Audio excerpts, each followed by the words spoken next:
This episode discusses the film's ending and its biggest plot changes. In Nolan's film, Odysseus confesses he violated Zeus's law of Xenia during Troy's sack.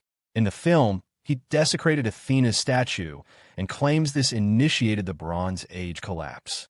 In the film, he calls the Sea People Greeks before leaving Ithaca, in exile. Is any of that history? The Odyssey is a myth. We are not saying it really happened. Our read. The film collapses centuries of complex collapse into one man's war crime. A dramatic choice, not a historical finding.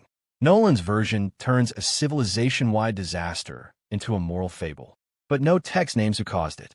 In Homer's Odyssey, books 1, 5, and 11 show Calypso keeping Odysseus on Ogygia for 7 years. Athena asks Zeus to free him. Tiresias helps Odysseus in the underworld. Nolan's film includes these scenes: Calypso's island, Hermes arriving, and Tiresias' prophecy. The bow contest from books 21 to 22 appears too. Penelope tests suitors. Odysseus strings the bow. He kills them all. In Homer's text, the story is not told in order. Books 9 to 12 are a flashback inside Book 1. Nolan wrote his screenplay with time jumps to match this structure. He studied translations by Wilson, Ryu, and Fagles before picking one that felt realistic. The film does not make up nonlinear storytelling. It follows Homer's original story shape. Events like Ogygia, Tiresias' prophecy, and the bow contest happen in the same order as in the book. Their placement matches the emotional flow of the tale. In Nolan's film, Sinon is a key character. His story comes from Virgil's Aeneid and other myths, not Homer's Odyssey. In Homer's work, the Trojan horse is only mentioned in Book 8 as a song sung by Demodocus. Menelaus recalls it briefly in Book 4. No one in that version talks about Sinon or his trickery. The full tale of Sinon's betrayal appears later, in Virgil's Aeneid Book 2, written in Latin centuries after Homer's Greek. Nolan turns this poetic idea into real action. Our read. This change moves the story away from Homeric themes and toward Roman ideas. It changes the moral heart of the tale. The film literalizes what Homer had kept as a song. In Homer's Odyssey Book 9, Odysseus recounts sacking Ismarus, killing men, taking women, dividing plunder, without remorse. In Nolan's film, he confesses to Penelope that during Troy's fall, he violated Zeus's law of Xenia, desecrated Athena's statue after murdering her priestess, and claims this initiated the Bronze Age collapse. He reveals the Sea People were Greeks, then abdicates his throne. In Homer, Odysseus's own hubris triggers Poseidon's wrath. After blinding Polyphemus, he boastfully reveals his name, letting the Cyclops curse him to Poseidon. In the film, that act is omitted. Instead, Odysseus carries guilt over Troy's destruction. As Richard Brody put it in The New Yorker, the film turns an epic poem prosaic, giving Odysseus guilt that makes him readily digestible modernity. Emily Hauser, writing in The Guardian, noted the film omits the hubris, naming himself to Polyphemus, that earns Poseidon's curse in Homer. Our read. The poem punishes pride. The film prosecutes a war crime. In Homer, Princess Nausicaa finds Odysseus washed ashore, and Queen Arete hosts him at Phaeacia's court. This framing spans books 6 through 8. Mary Beard, in The Times, said the film removes both characters entirely. Emily Hauser, again in The Guardian, noted the execution of 12 enslaved women in Book 22 is altered. Homer's text has them hanged by Telemachus. The film changes this. In Homer, Athena halts the vendetta after Odysseus kills the suitors, and he reconciles with Penelope. This occurs in Book 24. Hauser also wrote the film adds a remorseful final journey absent from the poem, while omitting the hubris that triggers Poseidon's curse. Our read. These change claims rest on the classicists' readings of Homer, but confirmation against the film itself remains pending. The Phaeacian women are gone. Their absence is not yet proven in the film, but it's what the critics say. Nolan's movie does not show the gods directly. Their power comes from storms, tremors, and strange events, natural forces reimagined as divine will. But Athena still appears on screen. The film keeps her while showing the other gods through natural forces, not by deleting them. In Homer, Book 9, Odysseus' own pride causes Poseidon's anger.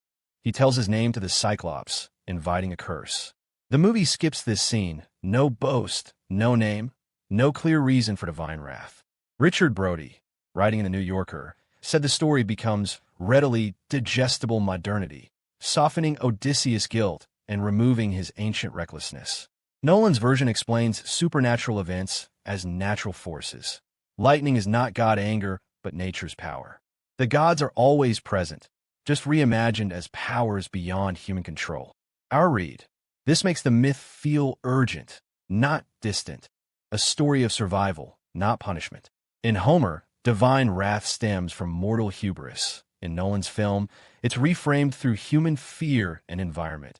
Storms that mirror Odysseus' internal struggle, not God's direct intervention. In Nolan's film, a single man's war crime sparks the Bronze Age collapse. But in reality, around 1200 BC, Mycenaean palaces burned across Greece, linear B writing vanished, and droughts stretched for decades. The collapse was not one event, but many. Fires, famine, shifting power, no single villain. In Homer, Troy VIIa. The poem's Book 2 names it as such. At Ahhiyawa, a real city stood. Its VIA layer burned C. 1180 BC with siege traces, but no text names who set it ablaze. Hittite records mention Wilusa. On the majority view, not certainty, Homer's Troy, Ahhiyawa, on the same majority view, refers to Mycenaean Greeks, a power the Hittites treated as equal to Egypt or Syria. The Hittites left 30,000 tablets at Hattusa. They're records of Western Anatolia during the Late Bronze Age, unlike Homer's poem written 4 centuries later. Egyptian reliefs name Sea peoples attacking around 1177 BC, but who they were remains unresolved. Our read. Nolan's film collapses a multi-causal collapse into one man's crime and makes Odysseus' Greeks the Sea peoples. Not history, but an artistic thesis. The real Bronze Age was no fable. It was chaos without a face. In Nolan's film, the Draken Harald Harfager, a Viking longship, is Odysseus' warship. Damon wears a Corinthian helmet with a red plume. Agamemnon's armor is dark and metallic. In Homer's Iliad, Book 10 describes elite helmets made of boar's tusks sewn on a caps, not iron or bronze. The Dendra panoply, late Bronze Age armor, was full bronze plate, not the iron depicted in the film. Mycenaean warships were oared galleys. Viking longships are structurally different. The two are separated by roughly 2,000 years and whole seas apart. Nolan's team framed the criticism as a deliberate choice. As Variety's Scharf reported, he compared his approach to Interstellar's best speculation. Tom Holland, in The Times, argued Odysseus is mythical. No accurate version exists. Our read. The props are impressionist choices, not errors. They draw on how Homeric characters were depicted in the wrong period since antiquity and mid-century mythological films. The real late Bronze Age kit includes bronze armor, boar tusk helmets, and oared galleys, but the film's choices aim to evoke a story, not a timeline. In Nolan's film, Odysseus' guilt over Troy becomes his curse. This is different from Homer, where Poseidon's anger comes from Odysseus' hubris at Polyphemus. Most experts say the Bronze Age collapse had many causes. The film makes it one man's war crime and says sea peoples were Greeks, an artistic idea, not history. Archaeology shows no iron armor or Viking ships in Mycenaean times. Nolan uses these errors on purpose. They reference how Homeric characters looked since ancient times in old myth movies. This is impressionism, not mistakes. That's why we check them against real artifacts, not dismiss them. Peter Bradshaw in The Guardian called it thrilling ambition. Robbie Collin at the Daily Telegraph gave it 5 out of 5 and called it the best of the year. Stephanie Zacharek at Time called it an eye-glazing dud. Emily Wilson, in the London Review of Books, described Odysseus as a traumatized Jason Bourne and called the writing abysmal, but said the film helped boost interest in Homer. At the box office, the film has taken just over $1.1 billion so far. But this is context, not quality. Our read. The film follows Homer's structure, but invents its soul.